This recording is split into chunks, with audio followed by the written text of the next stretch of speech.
que le limoud d'aujourd'hui soit fait pour la tzlacha du Ham Israël et la fin de l'incendie qui touche la périphérie de Yerushalayim, de Jérusalem, et la tzlacha de tous nos chayalim, de tous nos soldats, Be'ezrat Hashem, chez Yarzero, Vegam, et qui rentrent tous en bonne santé, et également à tous les shvouim qui sont encore, les otages qui sont encore entre les mains de nos ennemis, que Kadosh Baruch Hu les libère et les ramène chez eux.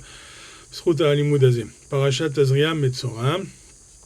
Parashat Tazria Metzora, parashat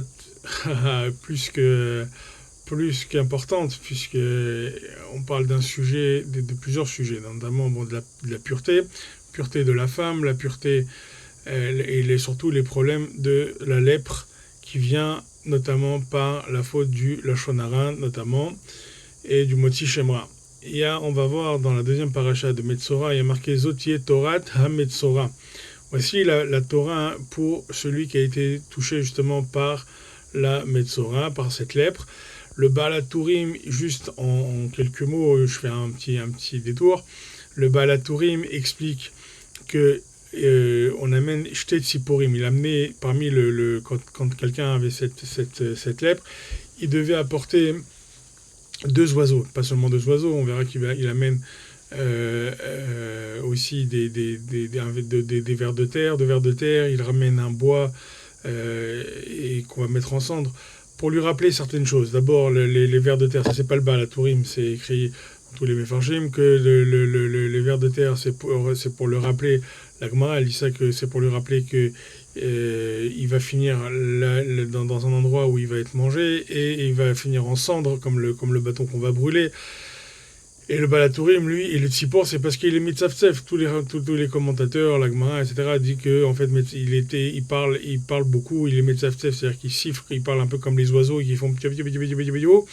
Lui, c'est pareil, il se permet de parler sans arrêt. Pourquoi ces vers de terre et cette cendre? Parce que quelqu'un qui fait la shonara, c'est que forcément quelqu'un qui va dire de la médisance, qui va parler de quelqu'un, c'est parce qu'il va se sentir supérieur. Il va avoir, comme il dit le Chafetz Chaim, il va se sentir de la gava et il va commencer à se sentir plus que l'autre. Donc, puisqu'il est plus que l'autre, il peut se permettre de parler de l'autre, évidemment, puisqu'il est plus important que l'autre.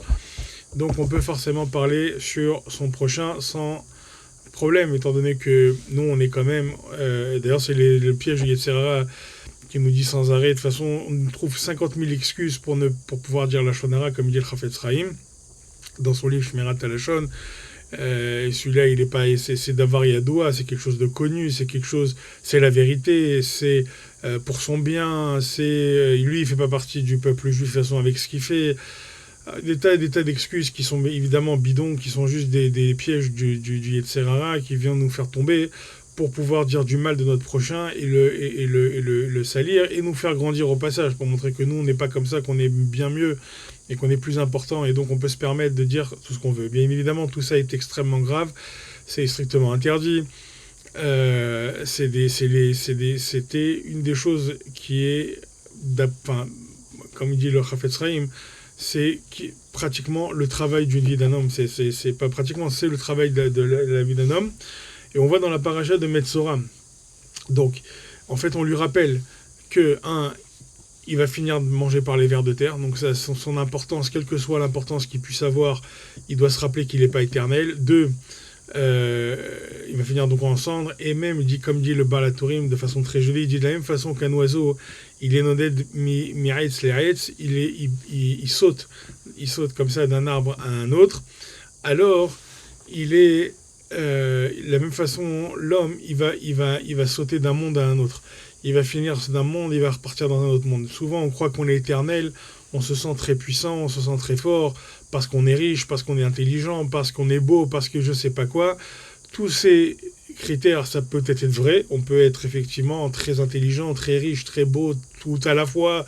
Je sais pas, ou l'un de ça. Enfin, on peut avoir je ne sais quoi pour se sentir très important et plus important que les autres. Mais cette importance, elle est relative, elle est évidemment, elle finira exactement au même endroit que tous les autres, et les cimetières sont remplis de gens les plus importants et les plus riches et les plus qui se croyaient et qui ont ce sentiment d'éternité et de toute puissance. En fait, on leur rappelle qu'ils ne le sont pas du tout. Et il y a un enseignement très joli du Kliyakar cette semaine que je vais vous ramener, que je vais partager avec vous. Le Kliyakar, il soulève dans le langage de la Torah quelque chose, enfin pas seulement lui, tout le monde ramène plusieurs ramènent cette contradiction dans le verset. La paracha dans Metzora, elle commence par Zot yeh Torat, enfin Kadosh Baruch Hu dit à Moshe, il dit Zot Torat ha-Metzora beyom tahorato vehuva el ha-Kohen. Ok, alors il y a plusieurs, mais c'est pas fini. Ensuite, il dit Veyatsa Kohen el mechutz la machane vera Kohen veine nirpa negat sarat minat saroa. Je traduis, pas de panique. Voici les règles de la lèpre. Le jour de sa purification, on va chercher le mot, excusez-moi. Le jour de sa purification, alors on l'amène au Kohen, le fameux lépreux. Et ensuite, il y a marqué, le Kohen, il sortait en dehors du camp pour voir le Kohen. Et le Kohen, il voyait.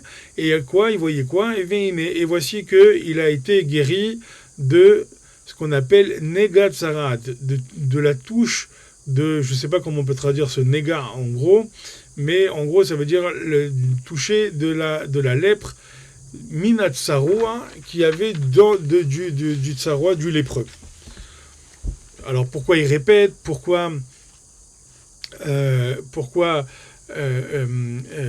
parle encore, on l'appelle le Metzora, le lépreux, alors que c'est le jour où il se purifie. S'il est purifié, demande le Kliyakar. Alors pourquoi tu l'appelles Tsaroua? Pourquoi tu l'appelles encore lépreux? Si on dit aussi que Vehuva et la Kohen, le passouk à la fin, il dit on doit l'amener vers le Kohen, on doit l'amener au Kohen, on l'amène de force. Vehuva, c'est l'amener de force au Kohen. Après, il y a marqué Veyatsa Kohen, le Kohen, il sort, il va aller vers lui. Donc si le Kohen, il va vers lui, mashma que quoi, qu'on l'amène pas, c'est le Kohen qui se déplace, c'est pas le lépreux. C'est pas le lépreux, mais c'est le Kohen lui-même qui va aller vers ce malade et vers ce lépreux pour le guérir.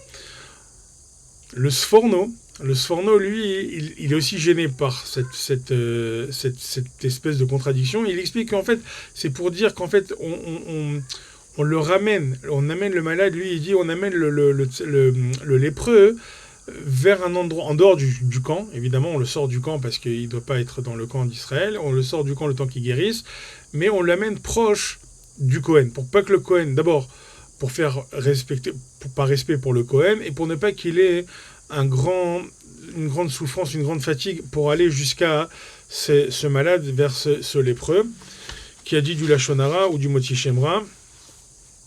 Donc ça, c'est la version du Sforno. Le Kliyakar lui donne une autre explication. Il est trop gêné par tout ça. Et il voit qu'il y a beaucoup trop de contradictions. D'abord, pourquoi on l'appelle Metzora? Et ça ne répond pas à la question pourquoi on l'appelle Metzora alors qu'on dit que c'est le jour où il est pur. S'il est le jour où il est pur, alors il ne peut pas être Metzora. S'il est Metzora, alors il n'est pas pur. Donc il y a un problème. Ensuite, même le fait de dire qu'on l'amène chez le Kohen, et après il dit le Kohen, il sort vers lui. Si c'était vraiment proche si on devait le rapprocher du Kohen. Alors on m'a dit vite, Karev la Kohen, on aurait amené vers le Kohen. Pourquoi on a besoin de raconter tout ça et de dire des mots en plus, sachant que la Torah ne dit jamais des mots supplémentaires ou inutiles. Si la Torah nous donne des mots, c'est qu'il y a quelque chose derrière. Autre chose aussi, il y a marqué donc cette Negat Sarat, il y a marqué de la touche, du toucher de Sarat. En vérité, on aurait dû dire quoi? On aurait dû dire qu'il était malade parce qu'il a touché un malade, comme une espèce de contamination.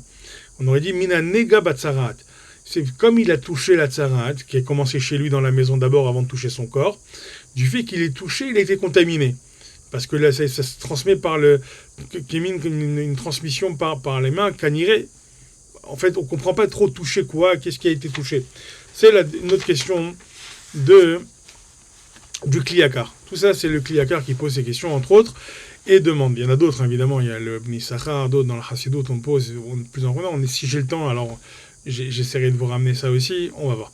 Mais pour l'instant, on se concentre sur le Kli Yakar qui est magnifique et qui dit comme ça. Il dit donc, il pose toutes ces questions. La première question, pourquoi? On répète rapidement.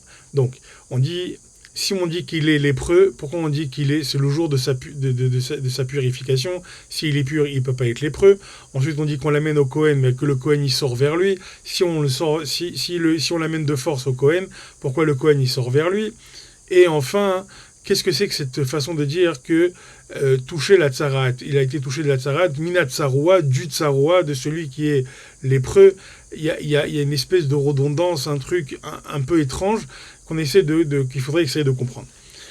Voilà les principaux points que le Kli Yakar déjà relève au début de la parashat Metzora. Et il donne comme ça. Il dit tsara, d'abord c'est ce qu'on appelle tsara ra. Il dit la tsaraat, la lèpre, il y a ce qu'on appelle une tsara ra. Tsara, c'est une étroitesse, ça veut dire une souffrance, quelque chose qui est difficile à vivre. Et ra, mauvaise. Pourquoi c'est une souffrance mauvaise? Parce qu'il n'y a pas ce qu'on appelle une troufa derech hateva, il dit le Kli Yakar. Il n'y a pas une guérison, un médicament, il n'y a pas un remède derech la teva. Il n'y a pas un remède, c'est une maladie qui n'a pas de remède scientifique. Il n'y a pas un médicament contre ça, il n'y a pas un traitement physique, scientifique contre cette maladie. Il faut. Pourquoi? Parce que c'est quelque chose qui vient directement. C'est quelque chose qui a été créé par la main d'Hachem et c'est Hachem qui a fait ça.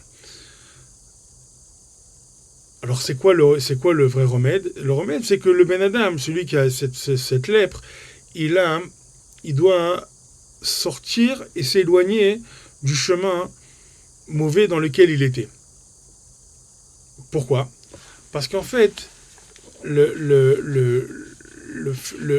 ce qu'on appelle de Nega Tsarat, cette touche, la touche qu'il a touchée, comme on dit, il a sorti parce que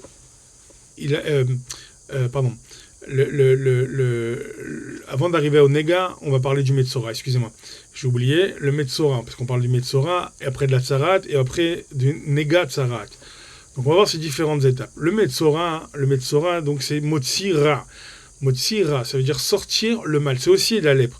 Mais il y a différentes. C'est quelqu'un qui va dire du Motsi Shemra, il va sortir du mal.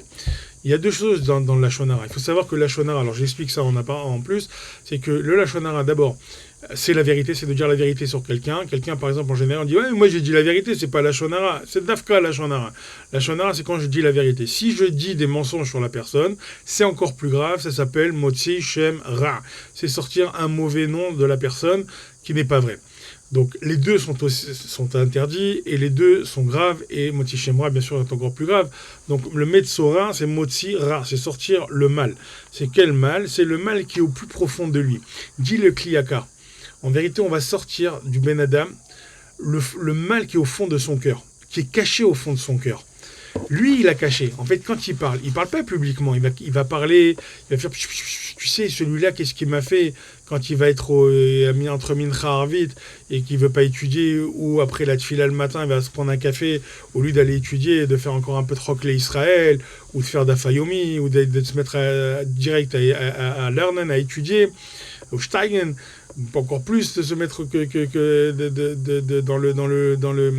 dans les moods immédiatement. Alors qu'est-ce qu'il va faire? Il va parler avec son copain. Et comme il dit le Chafetz Chaim, tu peux être sûr qu'ils vont tomber dans la Shonara. Ils vont dire, tu as vu celui-là, tu sais qu'est-ce qu'il a fait un tel, ou celui-là, un tel, il est comme ci, ou un tel, il est comme ça. Ça, c'est Motsi Shemra et la Shonara. Et donc, c'est quelque chose qui est caché au fond de lui, qu'il a sorti, mais en cachette. Il n'a pas fait ça. Pourquoi? Parce qu'en général, l'homme, il ne veut pas montrer qu'il est rachat. Un Adam, c'est un mot rachat. Un homme, il se fait jamais rachat lui-même, un impie lui-même. Il va toujours montrer que c'est un tzaddik, que c'est quelqu'un d'extraordinaire. Il va se forcer toute sa vie à montrer qu'il est quelqu'un de le plus cachère qui soit et le plus extraordinaire qui soit, évidemment. Donc vient maintenant cette maladie qui va montrer au monde qui n'est pas si extraordinaire que ça, loin de là. Il va sortir même le fond de ce Ben Adam en lui montrant différentes couleurs en fonction de la gravité de ce qu'il a fait et de ce qu'il a dit. Et à ce moment-là, le monde entier va comprendre ça, à voir qui il est réellement.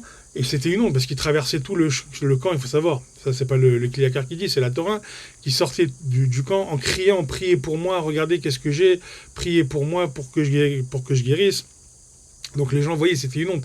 Et il sortait du camp, il était excommunié, il sortait jusqu'à que le Kohen vienne le voir pour qu'il fasse, pour qu'il guérisse.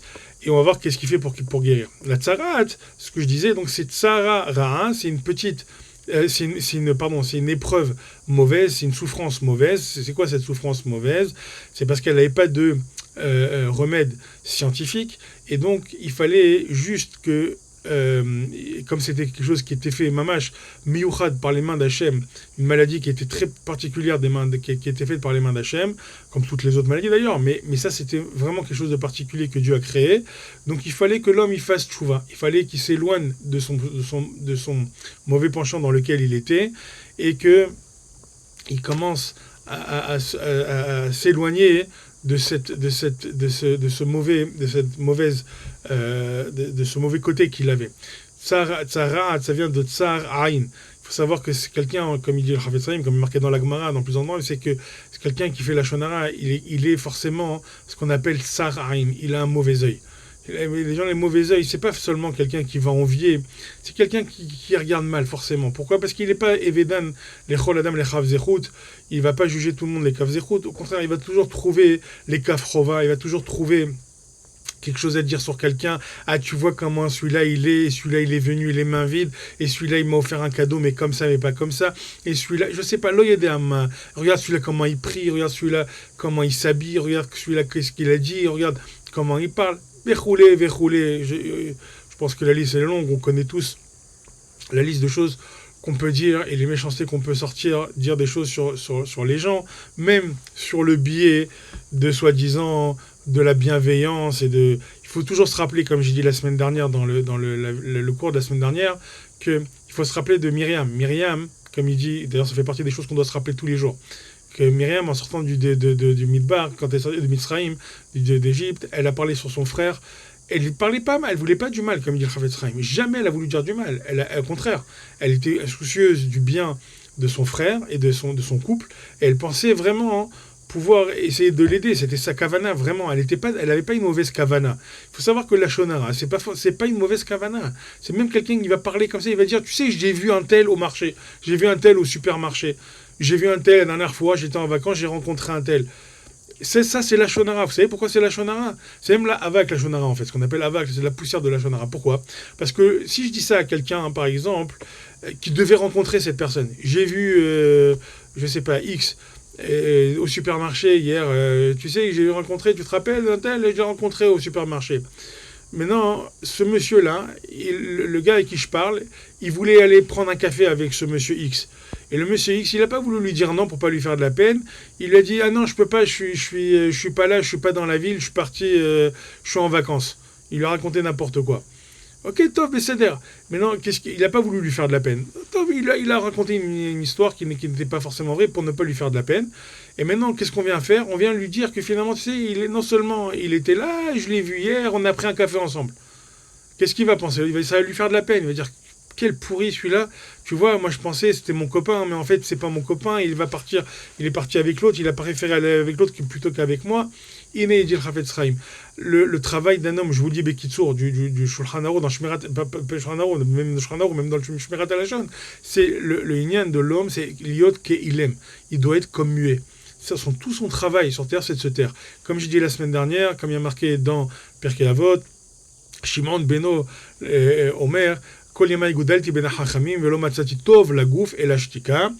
n'ai pas trouvé mieux pour mon corps, il disait, Shimon, le fils de Rabban Gamliel, il disait que je n'ai pas trouvé mieux que le silence pour mon corps. Il n'y a pas mieux que le silence. Shimon Beno Omer, Shimon, il disait, il n'y a pas mieux que de se taire pour le corps. Toute sa vie, il a grandi parmi les sages et parmi les Gdolim. Il a compris que tous les Gdolim, ils se taisaient. Ils ne parlaient pas beaucoup. C'était des gens qui parlaient peu.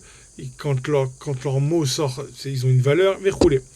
Donc voilà, ça c'est pour la parenthèse de la shonara. Mais méga donc on voit que il faut qu'il s'éloigne. C'est tsaraat, c'est pour pouvoir la réfoua, pour avoir la guérison de ce truc-là, il fallait qu'il s'éloigne de sa façon d'être auparavant qui était mauvaise. Venega, c'est quoi ce nega? Il a touché. Qu'est-ce qu'il a touché en vérité? Dit le Kliyakar, il a touché Kinaga Birvot Shamaim. Il a touché le respect du ciel, Kaviachol, comme si c'était possible. Il a touché le respect de Dieu. Le Chafetz Chaim, il explique ça aussi. Je peux rajouter parce que c'est vraiment important. Vous savez, si on va voir quelqu'un, on lui dit, tu sais, tes gosses, ils sont comme ci, ils sont comme ça, s'ils ont fait ci, des choses qui sont pas belles. Ah, tu sais, j'ai vu ton enfant la dernière fois, il traînait dans la rue, Chazé Shalom, où il était sur son téléphone dans la rue, il voyait des vidéos avec des copains qui sont pas jolis, des choses comme ça. Le père, même si c'est vrai, même s'il sait que c'est vrai, le père, il va le prendre très mal, il va pas du tout accepter ça. Il ne va pas supporter qu'on puisse parler de ses enfants. Il faut savoir que Dieu, c'est pareil. Tous les juifs sont ses enfants. Donc si on commence à parler sur un juif en disant, tu sais, je l'ai vu, alors si en plus c'est son fils aîné, si c'est un fils important pour lui, oh il va voy. Comment il va s'énerver et comment il va se fâcher avec la personne qui est en train de parler. Il faut le garder. Le conseil que je peux donner, et je l'applique moi-même, c'est pour ça que je peux le donner, c'est tous les jours, lire Shmirat HaLashon. Tous les jours de sa vie. Un quart d'heure, 20 minutes, 10 minutes. Allez, 10 minutes. Lire et relire le Shmirat HaLashon. Le connaître par cœur. C'est la seule chose, c'est très difficile, cette histoire de Lashon Hara. Venogea, donc il touche au kavod de Dieu, ou il dit le Kliyakar, et moi je peux rajouter, et des fois même les deux, ou il touche au kavod des briotes. Des briotes, ça veut dire des créatures. Kavod abriot. Donc ça, c'est la néga. Ça, c'est à ça qu'il touche.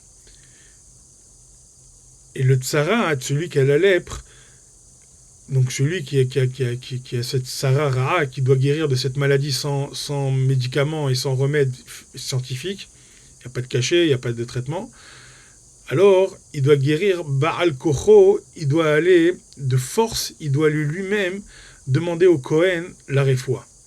En fait, c'est en ça qu'on dit qu'on l'amène de force. C'est-à-dire que c'est pas physique. On l'amène pas physique, il dit le Kliyakar. On le prend, en fait, c'est son cœur qui va se déplacer.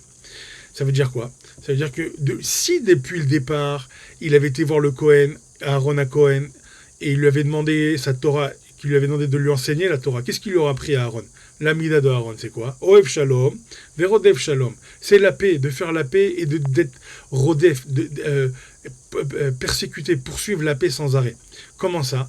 Par exemple, s'il y avait deux copains qui se disputaient, chercher à leur faire la paix. Encore plus si c'était une femme et un homme, de trouver le derrière, le chemin, de faire la paix entre les deux et de trouver toutes les façons possibles, imaginables de les ramener. Même mentir, par exemple, quoi. Qu'est-ce qu'il faisait Aaron? Il disait, tu sais, j'ai rencontré ton copain. Ah non, me parle pas de lui, c'est un pourri, c'est pas... Aaron, il dit, non, attends, avant de t'énerver, tu sais pas combien il est triste. Tu sais pas combien il souffre. Tu sais pas, il regrette vraiment ce qu'il a fait. Il a tellement honte qu'il ose même pas te demander pardon.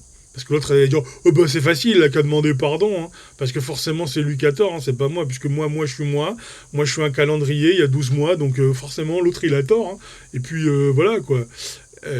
Ok, donc maintenant lui Aaron, qu'est-ce qu'il faisait? Il anticipait, il savait que l'homme il était un calendrier, qui s'aime tellement qu'il est partout, donc il anticipait en disant, tu sais, il a envie de te demander pardon, mais il ose pas. Il a honte, il a très honte de ce qu'il a fait, il sait qu'il a tort, mais regarde, peut-être c'est mieux que toi, tu ailles vers lui, comme tu es quelqu'un de grand et d'important, tu peux montrer, justement, c'est de ton honneur de faire ça et d'aller vers lui et de lui dire je te pardonne, et au contraire, même sans rien lui dire écoute, je t'aime beaucoup, et voilà, c'était mon ami, et il faisait pareil de l'autre côté. Il faisait pareil avec l'autre en lui disant exactement la même chose. Donc les deux se sentaient comme ça et hop, ils étaient mitrabrim. D'ailleurs, c'est pour ça que tout le peuple d'Israël, il faut savoir que tout le peuple d'Israël a pleuré la mort de Aaron, ce qui n'était pas le cas pour Moshe. Le Ham Israël n'avait pas autant de peine pour Moshe. Avec tout ce qu'il a fait Moshe pour le Ham Israël, avec tout ce qu'il a fait pour le peuple juif Moshe, les Béné Israël, ils n'ont pas eu autant de peine que pour Aaron. Pourquoi? Parce que Aaron, sa vie, c'était des Oev Shalom, Verodev Shalom. Le travail du Kohen. Rabotai, vous savez, dans toutes les lignes de Korbanot, le Zohar, il dit le Kohen, il n'a pas le droit à sourd la Kohen, la Sot Shrita. C'est pas la halacha. Halacha les maaseh, c'est pas la halacha. Remarquez que le Zohar, quelqu'un qui veut un étranger qui veut faire la shrita, l'abattage de la bête pour un korban, pour un sacrifice, il peut le faire. Mais le Kohen aussi, Kaniré, qui peut le faire. C'est la halakha pour dire que le Kohen aussi pourrait faire une shrita. Le Kohen, d'ailleurs, d'Afrique, il peut faire la shrita pour faire ça. Mais le Zohar, il dit non. Vous savez pourquoi? Parce que la mida du Kohen, ça, la valeur du Kohen, c'est quoi? C'est le Hesed. C'est la miséricorde, la bonté, l'amour du Ham Israël. C'est quoi la bracha du Kohen quand il fait Birkat Kohanim? Les varech et amo Israël be'av. Il bénit le Ham Israël avec amour. Quelqu'un qui bénit les bénis Israël avec amour, il ne peut pas faire de shrita, il ne peut pas être violent, il ne peut pas verser du sang. La seule chose qu'il peut faire, c'est de rapprocher les gens et de faire que les gens ils s'aiment les uns les autres. S'il avait été voir le Aaron à Cohen avant, il n'aurait pas fait ce qu'il a fait. Aaron, il aurait appris la valeur d'aimer son prochain, la valeur de se rapprocher de son prochain et de respecter son prochain et de comprendre l'importance de la place de son prochain, quel que soit le différent, quelle que soit la chose. Et quand on fait de la peine à quelqu'un, reconnaître qu'on a fait de la peine à quelqu'un. Moi, j'ai rien à me reprocher, mais s'il a ressenti de la peine, c'est qu'il y a un problème. Peut-être écouter son problème, peut-être qu'on a fait de la peine sans même le vouloir, c'est possible. C'est possible que sa kavana, peut-être que l'intention de la personne n'était pas de faire de la peine à l'autre. Mais non, mais il lui en a fait. Alors, d'écouter l'autre, de sortir de ce truc-là. Cette maladie, elle servait à faire sortir le mal de la personne. Donc, en fait, c'était déplacé. Donc maintenant, puisqu'il n'a pas été dès le départ chez le Kohen, chez Aaron pour apprendre ça, c'est de force qui vient. Ça veut dire quoi de force? Ça veut dire que c'est une honte. D'abord, tout le monde voit maintenant le fond de la personne. On peut voir quelqu'un avec une grande barbe, un grand chapeau, ce que vous voulez.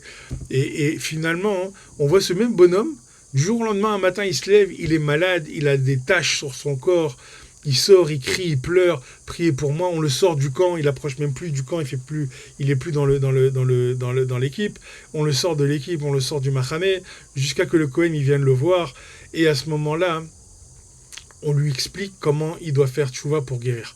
On lui explique qu'il doit regretter ce qu'il a fait, regretter ce qu'il a dit, et il doit copier. Il dit le Kliyakar quelque chose de magnifique. Son lachon, son langage du Kliyakar, il est magnifique. Il est très très fort, vraiment. Enfin, il n'y a pas besoin de moi pour le dire, mais il y a marqué Be'aitek libo hara. Il doit copier son cœur en mal, faire un copier, mais le transformer. De la même façon qu'il avait un cœur mauvais, il doit le copier en bien. Je ne sais pas si vous vous rendez compte de ce que ça veut dire. Pas stam de sortir de ce truc-là. Ça, c'est la première étape, c'est sourmera.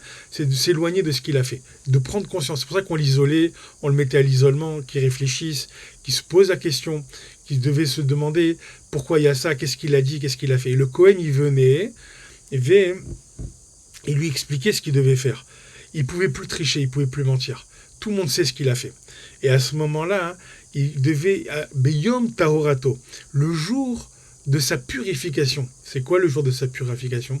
Le jour où son cœur, il commence à switcher complètement, et de la même façon qu'il était mauvais, qu'il voyait les choses mauvaises, qu'il parlait mal des gens, oui, celui-là c'est un mendiant professionnel, celui-là c'est un escroc, et celui-là c'est un faux religieux, et celui-là c'est un faux juif, et celui-là c'est un faux sa mère, et ça suffit toutes ces ch'touillottes. Et lui il a une kippa comme ça parce que il croit, il n'est pas droit, il est droit, mais qu'est-ce que tu connais de sa vie, qu'est-ce que tu connais de son histoire? Mais qu'est-ce qu'on connaît de la personne? Et s'il pense comme ça, il pense comme ça. Et on m'a demandé, vous dire, parce qu'aujourd'hui c'est le jour de Yom, c'est Hag la Hashem, m'ont demandé une fois dans la Sina, on m'a demandé, est-ce qu'on fait avec Bracha Hallel, sans Bracha Hallel, le jour de cette indépendance. Moi je sais pas, je veux pas parler de ça, ça m'intéresse même pas, c'est pas le sujet, mais quelqu'un il veut faire, qu'il fasse, je vais le détester pour ça, non, chas v'shalom, je vais me moquer, chas v'shalom, qu'il fasse. Pourquoi on va se moquer même de celui qui veut pas faire et qui fait pas? Il a sur qui s'appuyer, les chazonish, le Stampeler, le Rav Ovadia. Rav Ovadia lui-même ne faisait pas, même s'il a écrit qu'on peut faire des choses comme ça, c'est pour éviter certaines catastrophes. Mais lui-même, Rav Ovadia ne faisait pas. il faisait Tachanoun, il faisait Tfila normal. Azma, c'est quoi? C'est quelqu'un de pas bien. Le Chazonish, c'est quelqu'un de pas bien. Le Stampeler, c'est quelqu'un de pas bien. Rabbi Chaim Kanievski, tous ces Gdolim. Vous croyez qu'ils sont idiots, qu'ils savent pas? Ils ont leur truc. Ok, Pseider, Azma, on parle pas, on méprise pas. Et encore plus des Gdolim. On parle pas comme ça, on parle pas, on fait attention. On doit faire très attention. Et de la même façon, les autres, ils ont sur qui s'appuyer sûrement. Ils ont sûrement leur source à eux. Pseider. Ils pensent qu'il y a une indépendance. Ça adhère, s'ils pensent. Il y a des questions. Je comprends qu'il y a des questions. Moi aussi, je me pose ces questions. Comment on peut dire qu'on est indépendant lorsqu'on sait qu'on ne peut pas détruire un pays qui cherche notre destruction et qui est en train de s'armer pour nous détruire? Je pense de l'Iran, sans avoir l'autorisation des États-Unis. Si on était indépendant, alors on fait ce qu'on a à faire. Et si on est un pays juif, Hakem Abba le Orgecha, Hakem le Orgo, quelqu'un qui veut te tuer, tu le tues avant. Ça, c'est la tête d'un juif, c'est la façon d'être juif. Pourquoi on ne le fait pas? On dit que c'est une indépendance. Top, mais c'est-à-dire, il y en a qui pensent comme ça. Qui le pensent? Azov, c'est pas notre sujet. Toi, tu as la question, tu te poses une question. C'est-à-dire, pose-toi ta question, garde-la pour toi ta question. Demande à d'autres achamim. Mais cherche ta réponse. Mais sans jamais parler de l'autre, sans mépriser l'autre, sans avoir des choses. Alors, une fois que l'autre, il a switché son cœur, que de la même façon que son cœur, il n'était pas bien, il doit avoir exactement le même cœur dans le bien. Lev tahor berali elokim veruach nachon hadesh bekirbi. Il a renouvelé son cœur, il a renouvelé son âme. Alors ça, c'est le jour de Taorato. Ça, c'est le jour de la purification. Mais, alors pourquoi on l'appelle Metzora? Pourquoi on l'appelle le Metzora? Parce que on fait sortir le mal. Motsira.